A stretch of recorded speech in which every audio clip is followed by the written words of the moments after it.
Psychologists of Reddit, what made you realize you were treating a psychopath?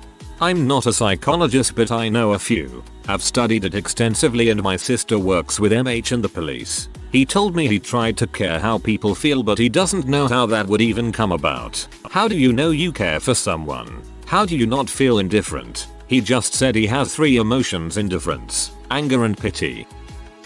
It's worth mentioning the following. 1. Psychologists rarely even use the term psychopath anymore. Those disorders which would fall under the umbrella of psychopathy are preferred to the otherwise generic and easily confused term of psychopath. Note how many people frequently conflate psychopathy with narcissism.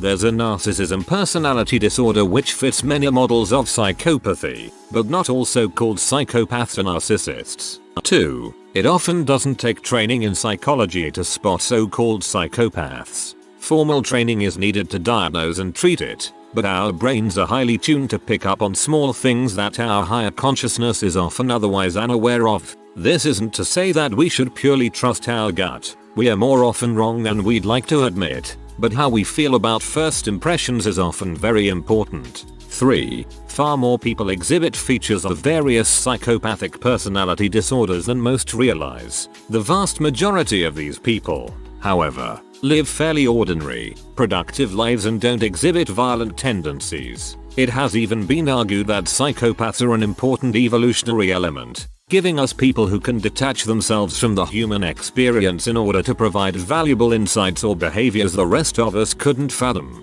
4. Most of us will go through periods in our lives in which we often exhibit many symptoms of a personality disorder, but these are merely moments. They don't truly impact our lives in the way that a true disorder does. This should be at the top. I'm a psychology student and we only refer to psychopathy as antisocial personality disorder. Also, having all these traits is not exactly indicative of having ASPD. Personality disorders are challenging to diagnose, as is, and ASPD more so.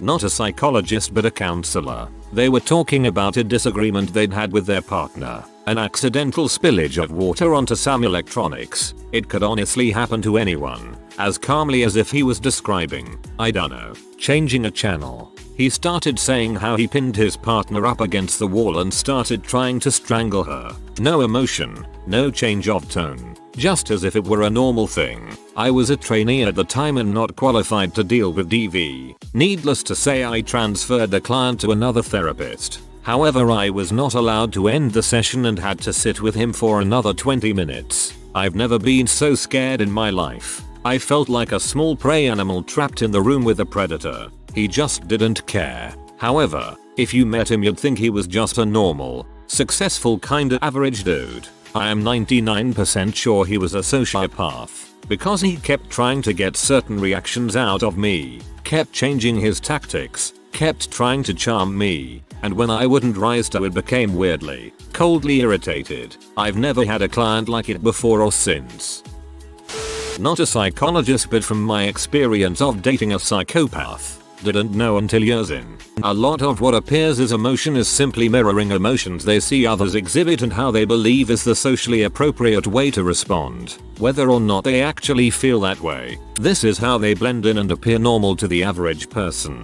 They are narcissistic, and everything revolves around them. They are always able to place blame on other people. Nothing is ever their fault. However, anything positive in their lives or others' lives is because of them. Because they are narcissists, they believe they are much more important than they actually are. They have strong influence over others because of their ability to feel nothing when manipulating others, and this is how they exert control over others. They will do whatever it takes in order to come out on top of a situation with no actual regard for others' lives or feelings. They may fake their feelings or reactions to continue to manipulate those around them, and they get pleasure over having control over other people and feeling like they're pulling all the strings. A good saying I heard went something along the lines of, you never truly know someone until things don't go their way. Not a psychologist, but I read a story about a neurologist that did a brain scan on himself and found out he was a psychopath. He wrote a terrible emo book about it. His wife was not surprised, if I recall correctly.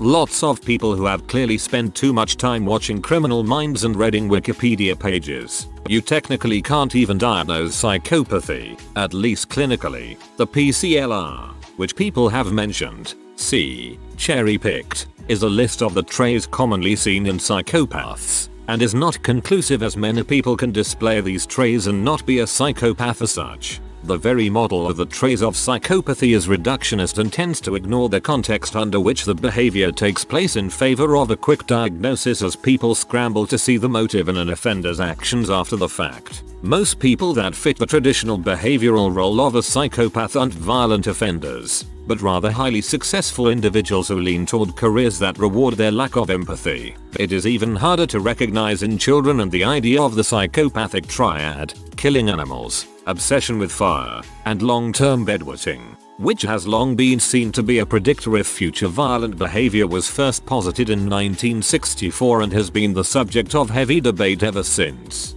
For some context, whenever you write any kind of paper in any psychology class, research is considered out of date after 5 years, not 55. I don't claim to be a psychologist for karma. I have studied it, but not in any amount that makes me qualified to treat people. But it needed to be said that people are shamelessly milking the classic idea of a psychopath for internet points. Openly and shamelessly narcissistic behavior, then following it with a lack of remorse or admission of guilt, and topping it off with a big old load of shallow affect, which would make most of the people commenting on this thread, as judged by themselves, psychopaths. Funny that. So the real psychopaths are the friends we've made along the way. The best way to know for sure is to sit down with a psychologist and tell them, without reservation, about your life and the way you experience the world. If you're more interested in self-diagnosis, although I would advise against it as it's entirely meaningless due to self-deception and bias, there are plenty of resources available online. You could easily find a copy of the DSM-V with 5 minutes or less of online searching. If you're looking for personal experiences which align with yours, just read through Reddit. There are plenty of us floating around. Some things you could look for pretty easily. 2. Do you feel empathy? Have you ever felt bad for hurting someone? Do you get sad when people leave your life? Do you miss people when they leave? Are your emotions particularly strong or long-lived? Have you ever felt love? Are you generally law-abiding due to moral reasons? Do you get outraged at moral offenses? Are you prone to loneliness? If the answer to any of these questions is yes, then I would say it's unlikely that you're a sociopath. But then, I'm only able to speak from my own experience and I'm not a psychologist, so take it with a grain of salt. Therapist here. A good sociopath will, on the surface, seem totally invested in treatment. They kind of schmooze you, try to impress you. Then eventually you catch on that they're manipulating you to think one way while they're totally behaving opposite of what you think. Also, if you're an empath and really pick up on people's moods vibes, psychopaths just give you a big gut feeling that something isn't right. You almost feel slimy after talking to them. That's my experience anyways. I had one and it was so bizarre and haunting. I was doing a psych evaluation on a tween. I think he was like 12-year-old and was in the early stage of doing the clinical interview with him and his mother. The mother described various acts of violence the child had done, in addition to other things, and I listened to the child's explanations of why. After I walked them out of the office, I remember talking to a colleague that this was the first time I had encountered a sociopath in the making. I actually started my career in forensic psychology, but decided to get out of it after I got stabbed and assaulted a few times by patients. I then started working with children and teens. It was there, working with an 8-year-old girl, we'll call her Sarah, that I came across my first person I'd earmark as a psychopath. Sarah came from a pretty good family and they were really dedicated to help her moving forward. The parents had no obvious concerns with their own behavior and they seemed to be pretty well regulated folks. They had bounced across a few therapists before seeing me, most of which seemed to struggle with the fact that Sarah did not seem to be demonstrating more traditional behavioral issues. For example, she was not impulsive, she did not just lose her temper and go wild. Instead, Sarah was attentive, planning and meticulous. She was pretty textbook in that she had a long history of mutilated Barbies and some quite hurt animals along her path. The part that was bitch unique with Sarah is she rarely got in trouble for doing anything because it seemed that she was really good at convincing other children, usually those a bit younger than he, of doing things. We got my foot in the door by doing some psych testing with Sarah. I had a booklet in front of her, thing costs about $200, that we use for the tests. Sarah proceeded to slowly rip one page at a time while looking me in the eye. I have a pretty good poker face. She asked me what I was going to do about it. I said nothing. She continued. After a while she admitted that she was surprised I had not reacted yet. I told her it wasn't my booklet and that I just work here. That actually was why she stopped. The next 9 hours I spent with Sarah continued with this kind of stuff. The most uncomfortable part was that she just stared at me constantly and tried to read my face. I think she was really thrown off by my lack of expression. When she was observed with her parents she did the exact same thing. Child Protective Services was already well involved and everyone was kind of unsure what to do about this kid. She was, fortunately or unfortunately, about to move across the country and into a heavily wooded area. I remember her dad somewhat sadly joking at least the animals there might fight back. I remember the parents just seemed scared. About 6 months after she moved, one of the worst fires in the history of the area happened and destroyed entire towns. I've always wondered if it was Sarah. Psychology student here. I got the chance to sit in on the interrogation, on a monitor in the other room of this guy who was clearly off. He seemed like a normal enough guy, cracked a joke about the bland room and sat down, smiling like how politicians do, just that fake but somehow authentic smile. I thought he was actually innocent at first because most people I've seen interrogated who are guilty are really quiet, shy and nervous, but he was confident and relaxed. To make a long story short, he was a 20-some-year-old who shoved his mother into the corner of a wall. Her head cracked open and he watched her bleed out. Through the whole interrogation he was laughing and smiling. You could clearly tell he felt no emotional connection to his own mother and had no guilt about anything he'd done. To start, I am not a psychiatrist or anything. I'm a welder lol. But this thread brought to mind someone that I worked with for a while a few years ago. I'm a pretty confident man. I am not really intimidated by most people, but this guy, he frightened me. I was working for a small company and I was the foreman.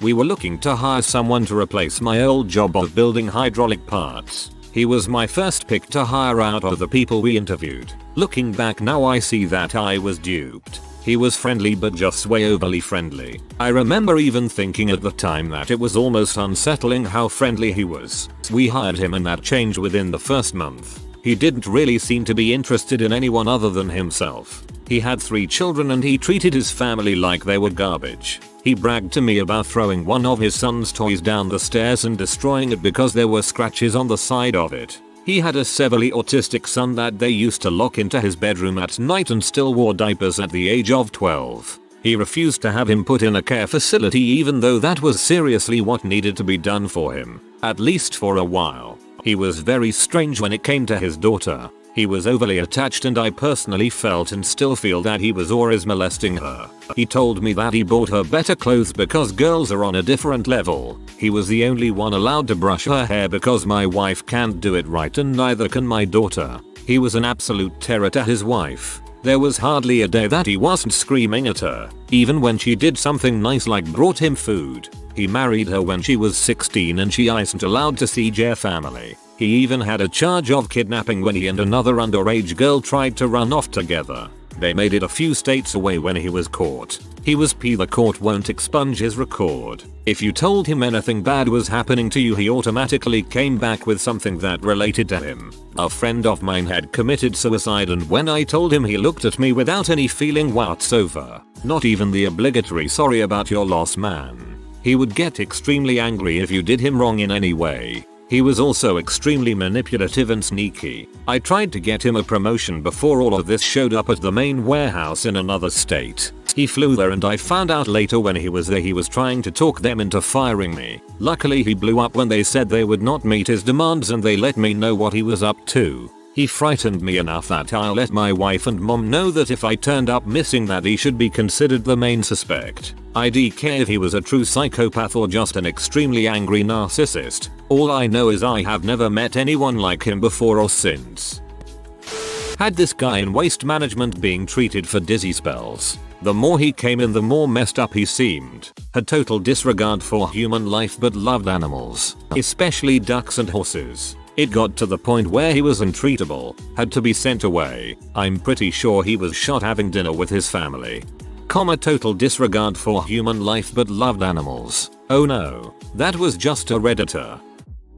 I'm a psychologist, but not a therapist. However, this weekend I got called out to my sister's home because her husband was threatening suicide. I got there, freaking out thinking that I was going to find a body, to him just sitting there sipping whiskey. He thought it was funny. I literally had my video camera out and had already googled the sheriff's number in case I found him dead. We went inside after I chewed him the frick out, and he tried to tell me that he never said anything about hurting himself. He convinced me that my sister was overreacting and being dramatic. Well, my sister came home a few minutes later. I made it there before her, and she started reading the texts. Tell the kids I love them. Tell them to say their prayers. Their yes moms and no moms. Tell them not to feel sad. I want you to be happy. I don't want you to feel guilty about this. This wasn't your fault. This has always been my destiny. I'm trying to think of more, but it was basically a straight 20 minutes of this crap and then he turned off his phone. So he basically wrote a suicide note in order to get a response from my sister and just freaking lie directly to my face about it.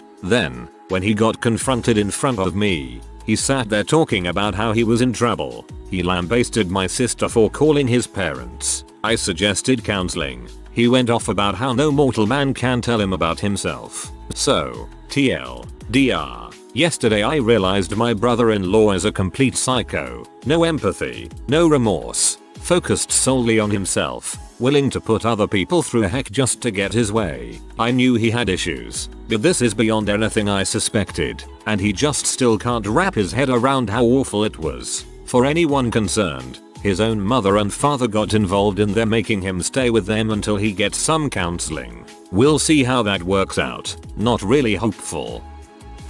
Not a psychologist, but I know a person who is diagnosed high on spectrum. Crazy interesting dude that you never fully trust. Met him through parties at university. He was the party guy, always hosted the best ones, knew tons of people, your typical idolized party kid that everyone had wanted to be friends with. I always thought he was a liar and never really gave him a ton of my time or energy, but friends liked his parties so we went for a smoke one day and he followed me down to talk and was trying to pull all his usual stuff. The microfacial expressions explains a lot why I didn't believe him and almost everything. He slept with a lot of girls, like a lot. I never thought he seemed the type to just be a frisky player, couldn't ever put my finger on why. So he followed me down and started going off just talking and I just kinda ignored him and pulled the yoo-hoo thing. I had no interest in being lied to. Finally he got fed up and started trying to turn the tables on me, saying I was stuck up, we could be great friends act.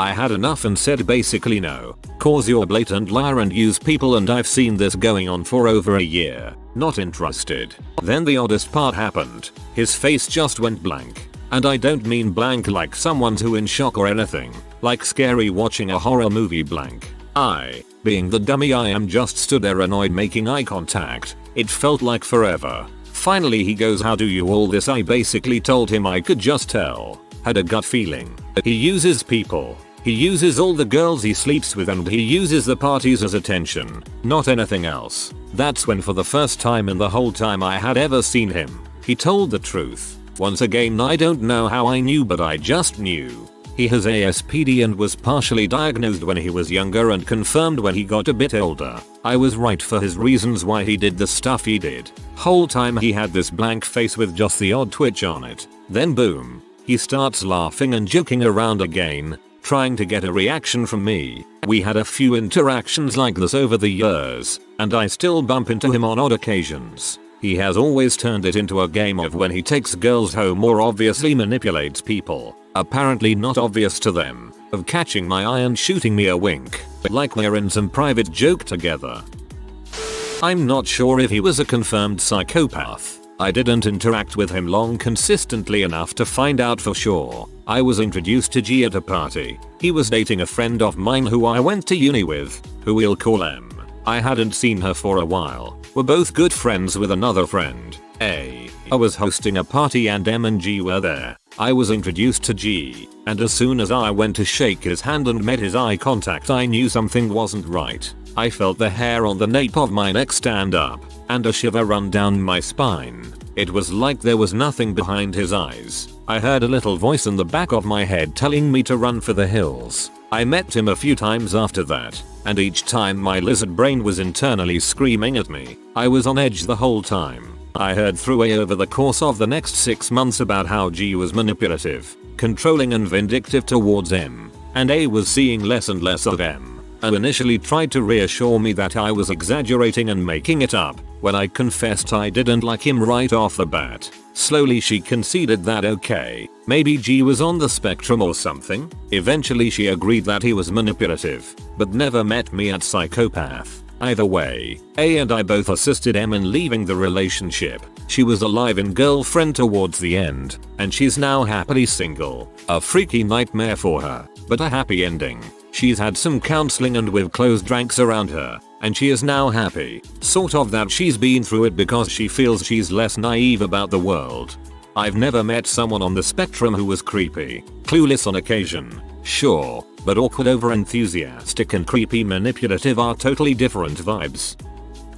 Not my story, but a friend's who work in a criminal psychiatric facility. He had talks 2 days a week with an inmate there to see if he was holding up. He was in there for an unprovoked, rather brutal assault for 2 years I think. A few months in, my friend brought up the assault and wanted to talk of the motivation behind it. His answer: oh, this guy was walking with this gorgeous girl that I winked at and she ignored me, so I decided I should show her there are consequences for her disrespect. The victim was hospitalized for like a month partly due to a crushed ribcage by metal pipe. If you are new to the channel, you can subscribe. I publish new videos every day. Until then, check another video.